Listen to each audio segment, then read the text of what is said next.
Saudações Antarianos e Antarianas, eu sou Gustavo Lopes e no Destrinchando Game of Thrones de hoje eu vou falar sobre as grandes casas de Westeros.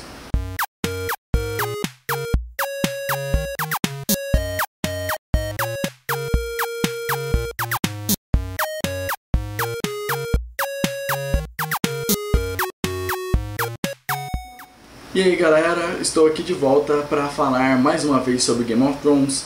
O tema de hoje foi um dos mais pedidos que a gente já teve e eu decidi atendê-lo prontamente, assim, não tão prontamente quanto poderia, porque semana passada a gente fez um vídeo diferente, mas eu decidi atender ele mais rápido, porque esse é um vídeo que eu não vi em nenhum lugar ainda, eu não vi ninguém falando sobre as casas de Westeros, a história delas e etc. A gente está priorizando os vídeos diferentes ou os vídeos que já foram feitos por outros canais, mas eles não conseguiram fazer da melhor forma que a gente acredita ser.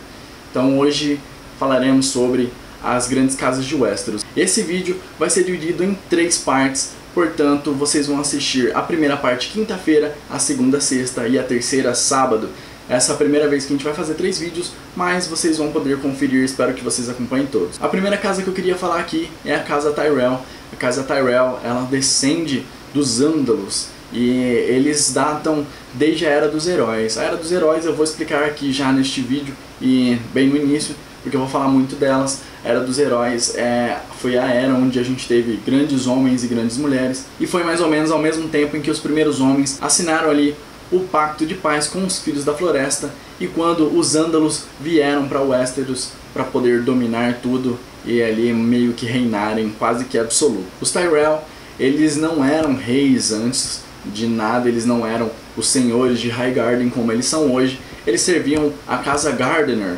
A Casa Gardener era a casa que reinava absoluta em Highgarden, e ela só deixou de reinar quando Aegon o Conquistador chegou em Westeros. Portanto, assista ao vídeo sobre a Guerra da Conquista, que foi o vídeo da semana passada, vai aparecer aqui na tela em algum lugar para você, e daí você vai poder conferir como que foi dominada Westeros por Aegon.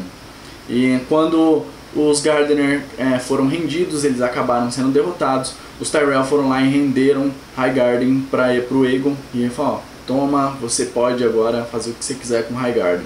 O Aegon falou: bom, vocês foram leais a mim, então eu vou conceder a vocês o controle de Highgarden e vou dar a vocês o título de Protetores do Sul. E foi assim que a Casa Tyrell conseguiu ascender ao poder. A Casa Tyrell é a segunda casa mais rica de Westeros, perde apenas para a Casa Lannister. E caso você se pergunte, fala: não, mas o Tywin disse que eles estão falidos. Assistam este vídeo que está aparecendo aqui na tela em algum canto, que vocês vão saber que eles não estão falidos, ou se estão, é um furo de roteiro. Então assistam para vocês entenderem por que os Lannister continuam reinando absolutos, nadando em dinheiro como nunca. Mas apesar dela ser só a segunda maior casa, a segunda casa com maior riqueza, ela é a casa que tem o maior exército. Quando o rei Daemon I conseguiu ali dominar Dorne, os Tyrell, eles ajudaram, eles invadiram pelo Passo do Príncipe, e ali eles começaram a ganhar Dorne, e eles conseguiram ganhar inclusive. E daí o rei, o Daemon I, que era o rei na época, ele nomeou o Lord Tyrell da época como o governante de Dorne. Esse governante de Dorne, ele ficou lá por um tempo e começou a apreciar as dornesas. Falou: pô, essas mulheres são lindas, eu quero todas elas. E daí, num certo dia, ele tinha um cordãozinho que ele puxava, e quando ele puxava esse cordãozinho, um sininho balançava e vinha mais uma menina para a cama dele. Um dia ele puxou esse cordãozinho e daí caiu uma centena de escorpiões sobre ele e ele morreu. Então, em 2 semanas, Dorne, que havia sido conquistada, foi perdida novamente. Durante a rebelião do Robert, os Tyrell foram os responsáveis pela única derrota que o Robert sofreu em toda a rebelião. Não preciso dizer que os Tyrell apoiaram os Targaryen nessa rebelião. Só que não foi exatamente o exército dos Tyrell, foi um exército comandado pelos Tyrell, né? Mas não era do Lord Mace Tyrell que estava ali comandando, mas era uma casa vassala, era a Casa Tarly, a casa do Samuel Tarly. E o pai dele, Randyll Tarly, estava comandando aquele exército ali que conseguiu aplicar a primeira e a única derrota que o Robert teve. Contudo, depois que o Rhaegar foi morto no Tridente e que a guerra já estava praticamente toda ali acabada, o Lord Tyrell, ele se ajoelhou perante o Robert e falou: olha, a gente se rende, vocês são os nossos reis, a gente aceita isso agora. E daí o Robert resolveu aceitar o juramento de lealdade do Mace Tyrell e manteve os títulos da casa. O brasão da casa é uma rosa dourada crescendo com um fundo verde relva, e o lema da casa é Crescendo Fortes. Agora vamos falar da casa Greyjoy. A casa Greyjoy, ela descende do Rei Cinzento, o nome já meio que diz, né? Greyjoy. Então eles descendem do Rei Cinzento e eles também são originários ali da Era dos Heróis. Os Greyjoy, eles se tornaram senhores das Ilhas de Ferro quando o Aegon Targaryen ele conquistou o Westeros. Depois que ele conseguiu derrotar Harwin o Negro, ele chegou lá nos Homens de Ferro e falou: o negócio é o seguinte, vocês decidam quem de vocês deve ser o senhor de vocês aí pro resto da vida. Pro resto da vida, inclusive da casa. E daí a galera fez ali a assembleia e falou: bom, a gente vai nomear Vickon Greyjoy e a sua linhagem para ser os nossos senhores. E os Greyjoy então se tornaram senhores das Ilhas de Ferro. Eles se mantiveram afastados do reino, apesar deles estarem ali ainda integrados, né, juraram lealdade ao rei Aegon. Eles se mantiveram afastados, eles não quiseram participar de nada, nenhuma festa, absolutamente nada do que estava rolando nos outros lugares. Eles inclusive chamavam os outros lugares de Terras Verdes, porque afinal de contas onde eles moravam as Ilhas de Ferro e lá tem água só. Então eles viviam do mar, é claro. Na rebelião do Robert, ele não escolheu nenhum lado, ele não ficou do lado do Robert, ele não ficou do lado dos Targaryen.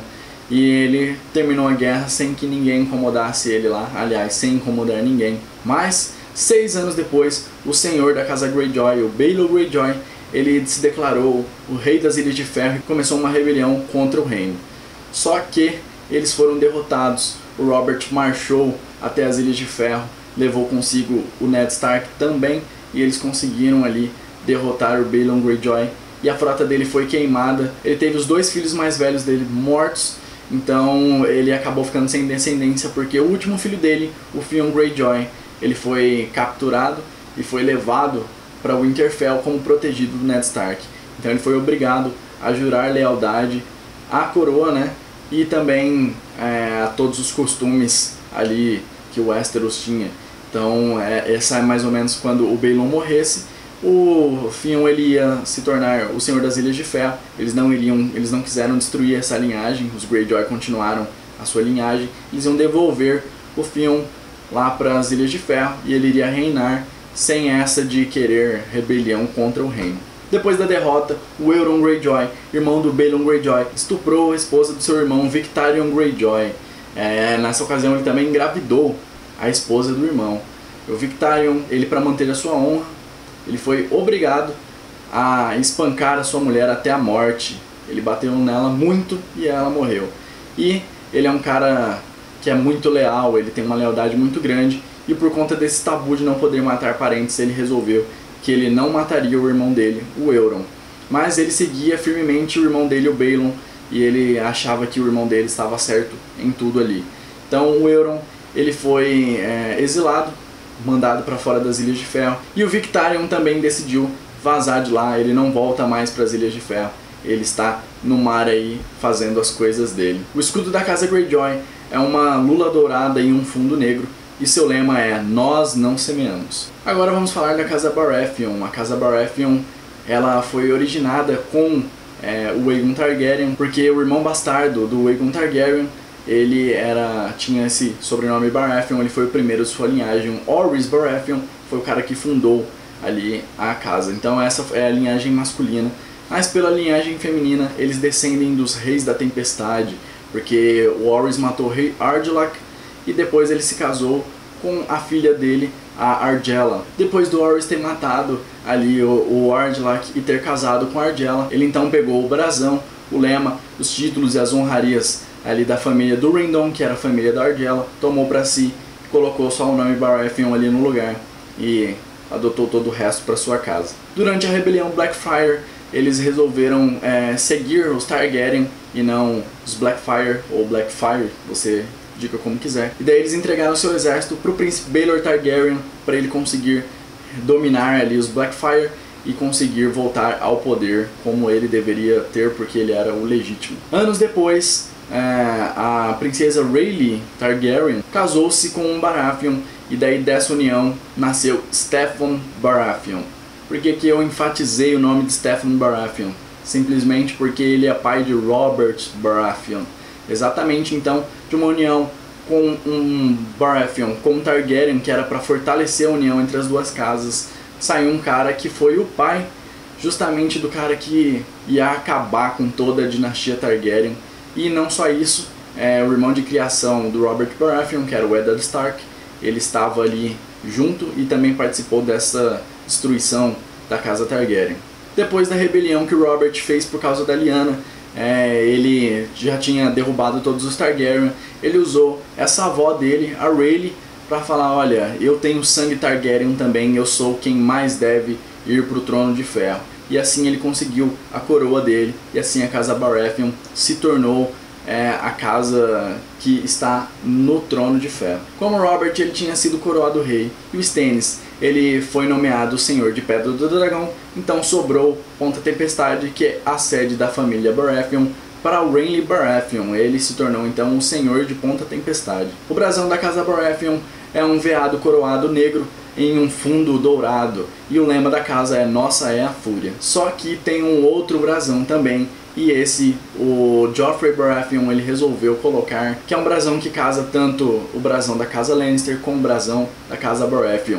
Você tem um leãozinho do lado, o veado do outro, e aí esse é um novo estandarte ali da casa Baratheon. Quando o Joffrey entrou, quando ele saiu, o Tommen entrou, ele manteve o brasão, e esse é o novo brasão da casa Baratheon.